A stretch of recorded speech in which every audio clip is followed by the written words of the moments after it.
मुंडे साहेबांच्या प्रामाणिकपणाचं दांडकं ज्या ज्या भ्रष्ट सत्ताधाऱ्यांनी आणि भेसळखोरांनी खाल्ले त्यांच्या मनात कधी ना कधी हा प्रश्न नक्कीच आला असेल. हे मुंडे नावाचं वादळ फक्त महाराष्ट्रातच का घोंगावतं?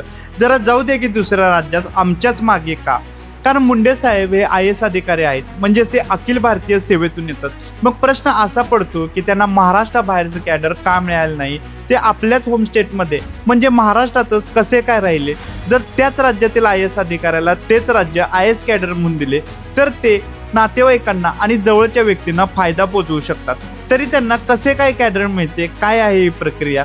चला सोप्या भाषेत समजून घेऊया. जेव्हा एखादा उमेदवार UPSC परीक्षा उत्तीर्ण होऊन IAS बनतो तेव्हा त्याला राज्यांचे पर्याय पसंती क्रमानुसार निवडावे लागतात. पण फक्त पसंती क्रम दिला म्हणजे हवं तेच कॅडर मिळतं का? तर अजिबात नाही. यासाठी UPSC मधील ऑल इंडिया रँक म्हणजेच मेरिट लिस्ट आणि उमेदवाराचा प्रवर्ग म्हणजे कॅटेगरी आणि सर्वात महत्त्वाचं म्हणजे त्या वर्षी होम स्टेटमध्ये उपलब्ध असलेल्या इन्सायडर म्हणजे त्याच राज्यातील व्यक्तीला त्याच राज्यात उपलब्ध असलेल्या जागा विचारात घेतल्या जातात.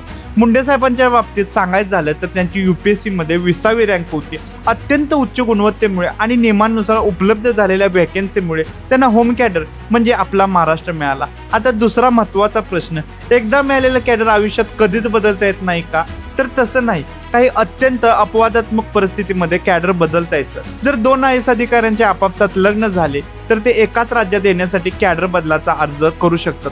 स्वतःला किंवा कुटुंबातील सदस्याला झालेला एखादा अतिदुर्मिळ आजार किंवा जीवाला असणारा गंभीर धोका किंवा धमकी अशा वेळी दोन्ही राज्य सरकारच्या आणि केंद्राच्या संमतीने कॅडर ट्रान्सफर होऊ शकतं. पण आता पाहायला गेल्यास मुंडे साहेबांचे आधीच लग्न झाले आहे आणि त्यांच्यावर अशी कोणतीही अपवादात्मक परिस्थिती नाही. त्यामुळे मुंडे नावाचं वादळ हे महाराष्ट्रात असंच गरजत राहणार.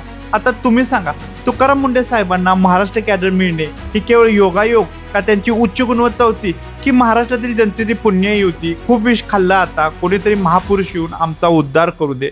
यावर तुमचं मत काय? कमेंट करून नक्की सांगा.